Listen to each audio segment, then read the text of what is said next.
You unlock this universe with the key of imagination. Beyond it is another dimension, a dimension of remarkable brands, a dimension of conviction, a dimension of revolution.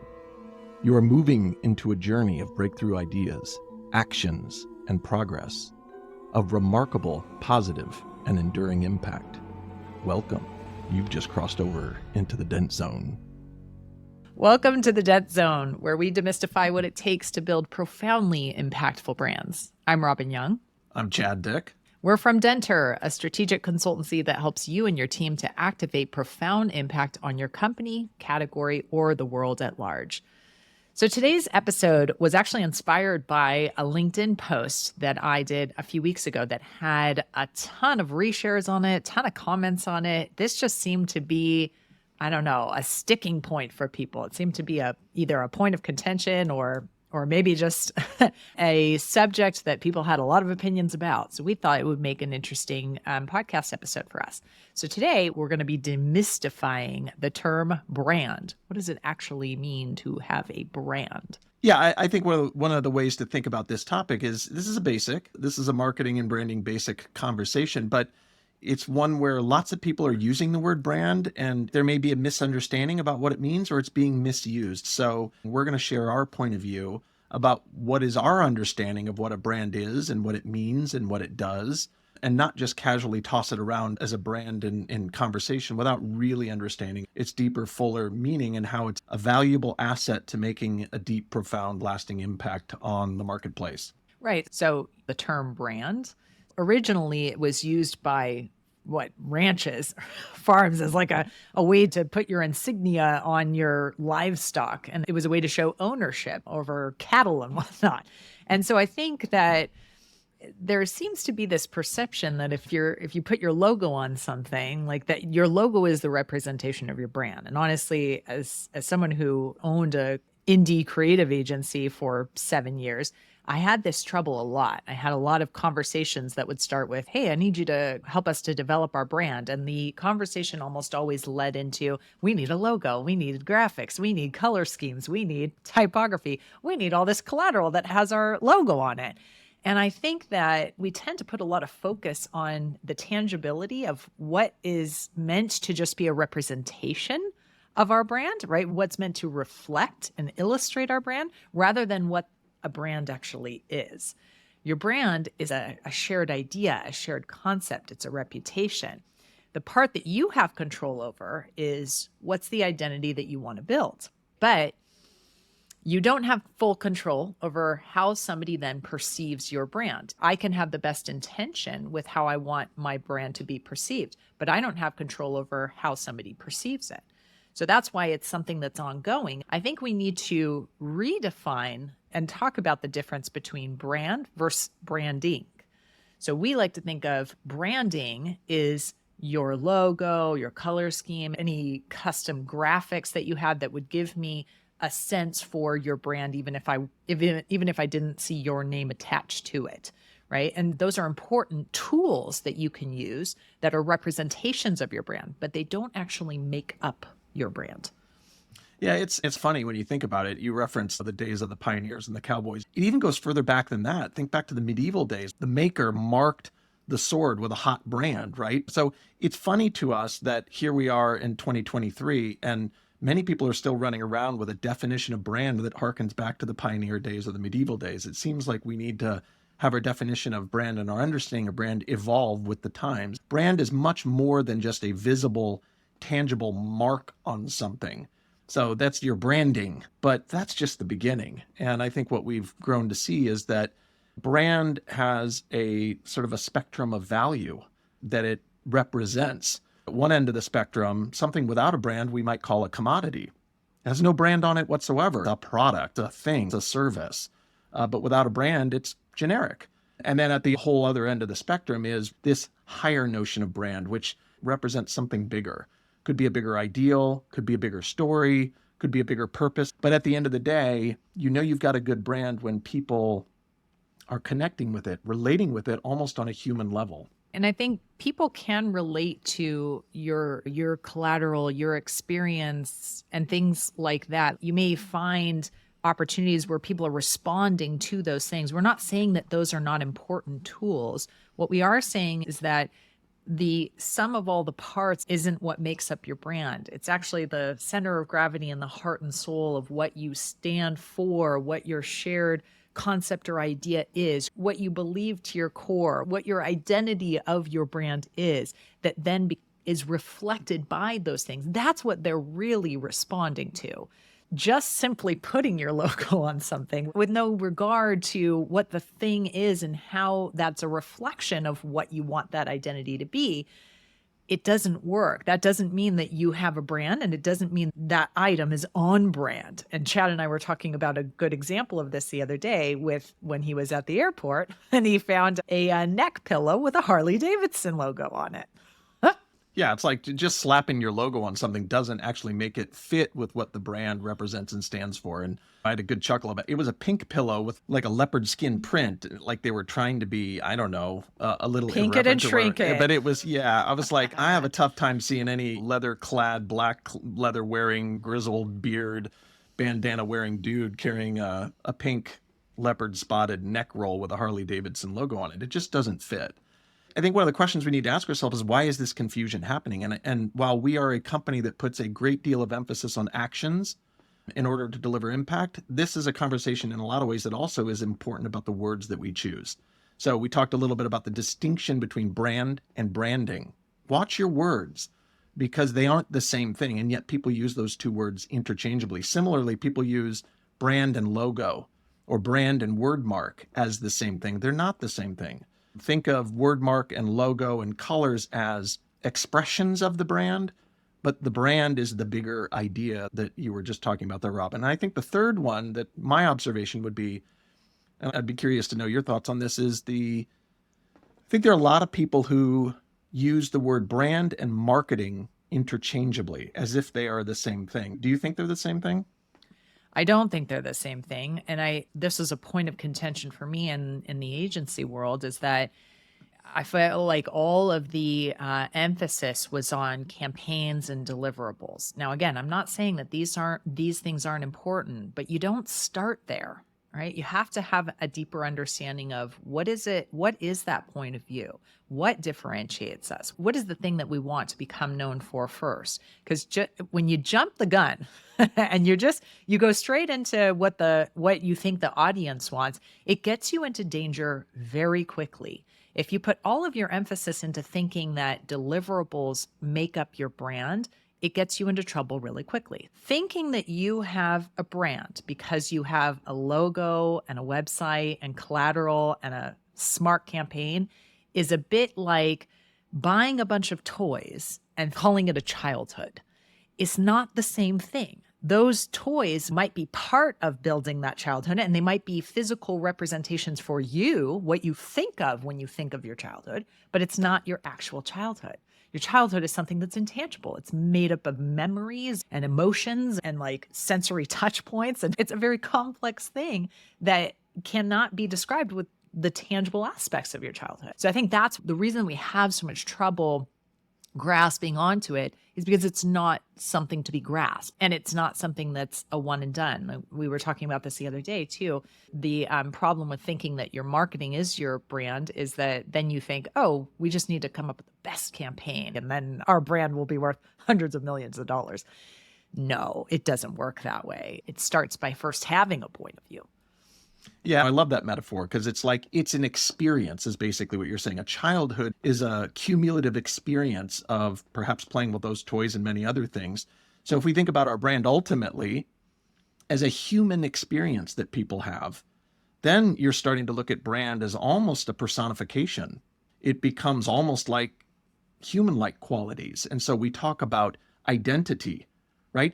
When would you ever reduce a single person's identity down to, let's say, a word or a phrase? In fact, for me, that's the evidence when people are confusing marketing and advertising with brand or branding, because they'll come to us and say, oh, we need to reduce my brand down to a one-sentence purpose statement or a one-sentence unique selling proposition.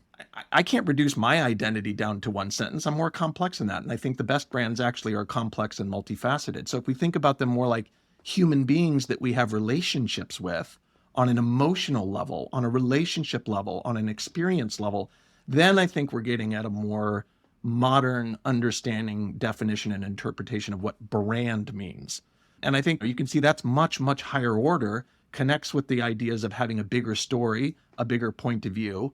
I would add one more thing, which is why I think that's important. Customers and consumers typically think category first, right? I need to buy cereal. And then they think about the brand within the cereal category that they want to buy. So if they're thinking category first and then brand, in a parallel way, we need our brand to stand for something bigger that can live within that category. Because if we're just operating at the level of product, then it becomes just a side-by-side comparison, then your brand is going to have much less meaning. But if you can give category meaning by taking a stance, having a point of view that connects to something bigger, and my last point would simply be, it doesn't have to be this lofty purpose that everybody's talking about, right? And if I'm selling dish soap, I don't need to talk about I'm cleaning the planet from top to bottom. Not unless that's your purpose. You might use, but it doesn't have to be a lofty solve world peace kind of ambition. It could be a functional utility. So my brand and might still be defined at kind of a product and functional level. And then our challenge as branding people is to elevate that function to something bigger, a story in bigger life. So maybe it's saving time, maybe it's convenience.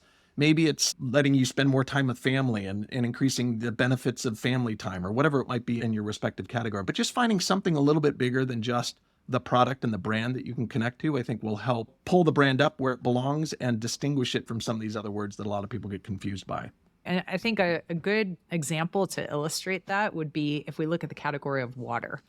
There's a lot in water that's just sea of sameness that I would say they have a product and they don't really have a brand. Like they have logos, they have a look and feel, they have branding. But the two that I would point to that I would say are actually looked at the opportunity within their category and are projecting strong points of view. There's two, Voss and Liquid Death. And they're very different. If you think about it, they are distinct from the rest of the water category, right? They both have brands. They are reflected by the products that they sell, but there's other hints, there's other illustrations of that point of view in their packaging and their, logos and their color and their look and feel. So we could also say that branding is taking brand and trying to make it tangible. And that's the difference. So we're not saying that, we're saying brand is the intangible aspect. It's the point of view. It's the recognition of the space that you're filling within your category that's not already being served. And your branding is an attempt to take that spirit and make it tangible, right? So Voss is obviously trying to appeal to the folks who want fancy water. and so you can't buy Voss to my knowledge, you can't buy it in like gas stations and off the side of the road. Like they're never going to offer their product in that space. And there's something about when you touch the glass and when you see sort of the look and feel of their logo, like it's obvious that they have a point of view about the people they're trying to attract and how they see and view water. Let's not forget that this is a commodity. This is a product that is free for everyone else, but they have a point of view as a brand. Versus Liquid Death. Now, Liquid Death, I love them as an example because I think they're one of the few brands that really get it. They understand that they are first and foremost an entertainment, a media company that just happens to sell water, but they sell water in a can, right? And even that, it's in and of itself is not all that different now. There are other brands that are selling water in a can, but the way that they position their brand is that it has more of an energy drink or a craft beer feel to it. And their point of view in terms of the content that they put out is a reflection of that kind of challenger spirit, the kind of audience that they want to attract and the way that they see the water category. So I think that, as Chad's saying, look at the category and what it needs, figure out what the opportunity is for a differentiated audience in there, start from there to develop that point of view and that center of gravity for your brand, and then let the branding be a reflection of that. Yeah, so you touch on the water category. I spent some time in my career on the Aquafina brand as it was launching nationally. And our tagline at the time when we launched our first national campaign was Aquafina, so pure we promise nothing. So we took that functional benefit, but we tried to elevate it to this idea of we're not going to blow sunshine up your ass. We're going to tell the truth. We're going to just tell it like it is. We're going to be real. We're going to be real honest. We're going to be transparent, which in the world of marketing oftentimes is missing. Well, that was back in the early 2000s when that brand was launching. Fast forward to today, I see another brand doing the exact same thing. Vital Farms, eggs, quintessential commodity. And they have a campaign right now where their brand stands for not cage-free eggs, which is a functional attribute and benefit, but bullshit-free eggs. I love that. They're going to try and make the category bullshit-free, basically saying, just tell it like it is. Be real, be honest, be transparent. It comes from a small farm in upstate New York. Most of their eggs are raised by Amish farmers. So you could argue that the truth behind the brand story and the brand identity of being real and transparent is genuine. That is what they believe in and stand for as a brand. So if I were to take a step back and say, could we offer a tip for how to think about it? So if you have no brand, you have a commodity, right? You're just selling a product that is generic, probably at the same price as everybody else, not going to make your CFO very happy. You can go up a rung on the ladder, and I think you would have what I call a utility brand, a brand that delivers a nice functional benefit. There's nothing wrong with living at that level and selling a product that just is a killer application or a killer product. But brands can go higher than that. So what we're talking about here is to have a point of view, to be provocative. So you might think about your brand as a thought leader. I'm going to come in and change the way people think and talk in this category. Bullshit free is a perfect example of that. You can go up another level and start to get to the level of being really emotionally rewarding. That is an emotionally aspirational brand idea and experience that they stand for. And then I think the ultimate for me, the highest level, would be thinking about your brand as like a human friend, right? I'm loyal to them. I have a relationship with them. Now, we were joking a little bit the other day. I think Taylor Swift, not as a performer, but as a brand, has reached that level because the fanatic, irrational enthusiasm of her followers, they talk like they know her, like they're best friends they probably never met. So that brand is operating at a highly emotional level. And so I think when we think about our brand and we're trying to create this intangible, the first thing you do is just deconstruct where do we sit on that value spectrum and where do we want to sit. So if we're stuck down in commodityville or utilitarianism, what can we do to introduce a point of view and be a thought leader? What can we do to dial it up and have a more emotional relationship with our customers? And what do we need to do to really relate with them on a relevant level? Yeah, your point about Taylor Swift and I'd say other artists like Lady Gaga, like this is a perfect example of when you have a person who is a brand, there's a level of complexity there that people are intrigued by. Right? There, like what we talk about when we say center of gravity, heart and soul, people brands naturally have that. So I think that works well for people. Now, that doesn't always mean I've seen plenty of successful brands that don't need a like mascot that, in order to create that heart and soul. So that's a distinction that I want to make here too, is that people automatically go to the assumption that the CEO must be front and center and, he must be the next Steve Jobs. Great if you naturally, organically have that. Somebody who is a personification of what the identity of the brand is, fantastic. Use that to your advantage. But don't try to force that. There are opportunities for you to project a strong brand point of view without needing to have a face of the brand. And I think there's a broader point behind that, which is actually branding starts on the inside. So actually the first place to start is with your people. The companies who really get it, the CEO typically has a right-hand person to elevate brand that high in the organization, to signal how important it is, and also to separate it from the marketing function. Because brand, unlike marketing, informs everything a company does. It should inform the hiring and firing, writing job descriptions. It should inform who you partner with, both as suppliers as well as marketing partners. It should inform your business model. Your sales guys are just as important as your marketing people. Sales and marketing sort of work hand in hand as an external means to communicate and project the brand.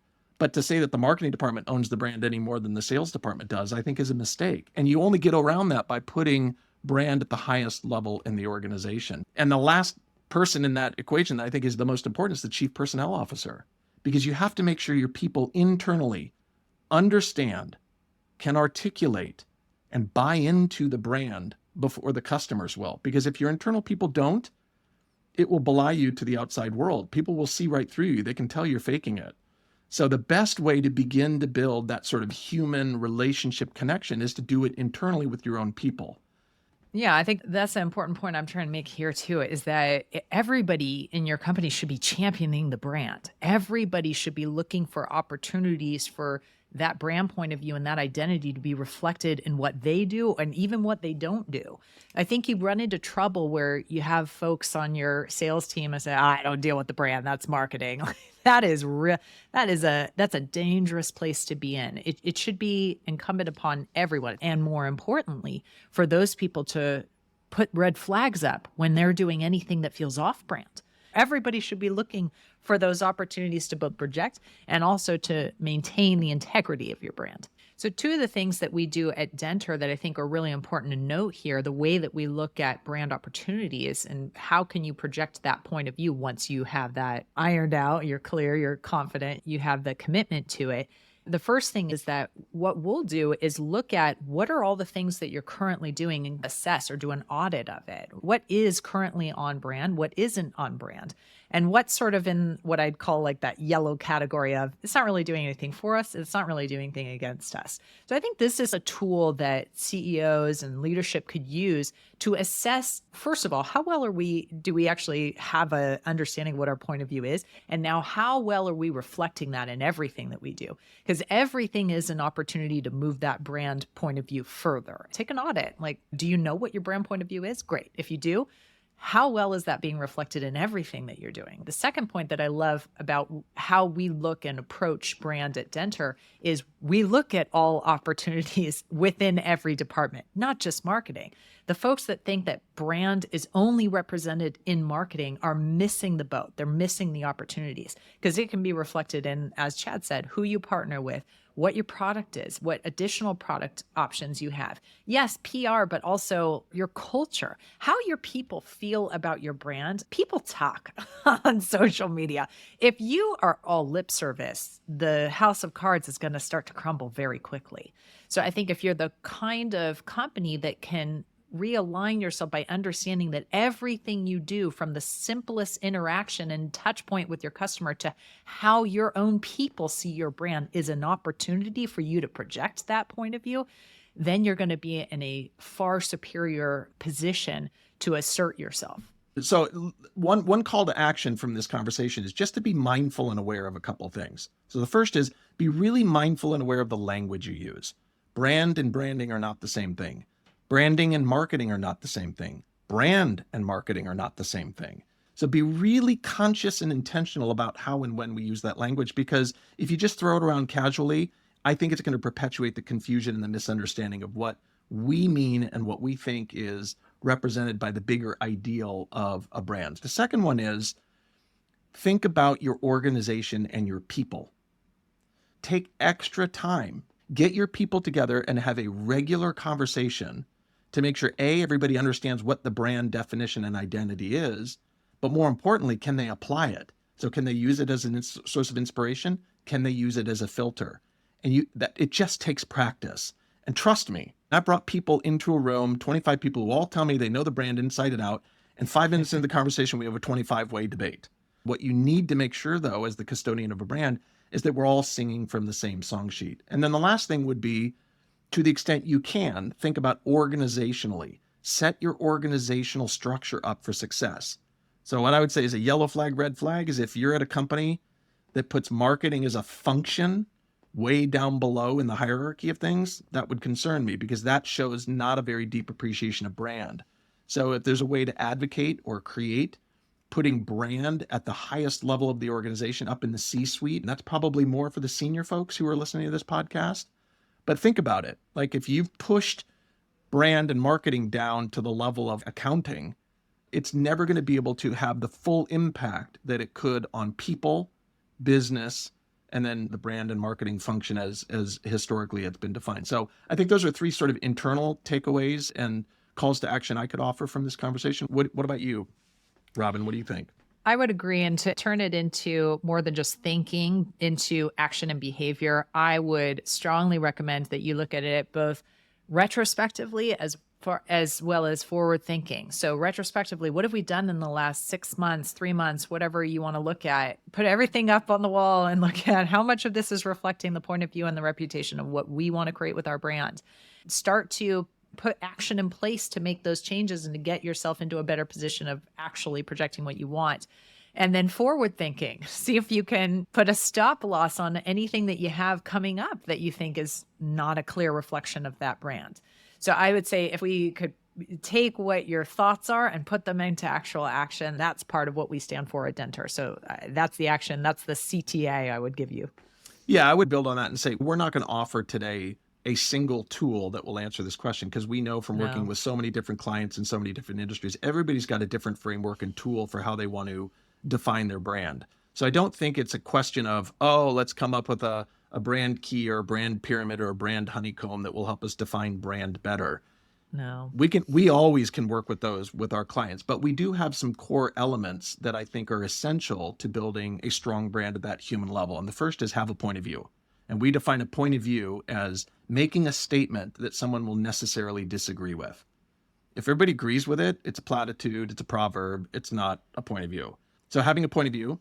The second would be making sure that it is bigger than the brand and the category. So is it connecting to a story and an idea that lives in popular culture or the broader universe? Does the story work at the cultural level, at the category level, and at the brand level? Maybe as a simpler way of saying that. So I think if you were to do those two things, you're on your way to beginning to build a more compelling brand story. Of course, the third thing, which again could be a whole nother podcast topic, is what drives the story. And we tend to use belief and conviction and observation about the outside world of something that needs to change. And then we take up the fight and fight for that change. So it necessarily embraces conflict and contrast, takes a stand on one side and fights something on the other. That's one framework. That's one tool that we use. It's not the only one, but I think we find them to be very useful just because they sharpen the definition of the brand, and it makes it a little bit more provocative and edgy so that it can rise up and connect with people on a human level.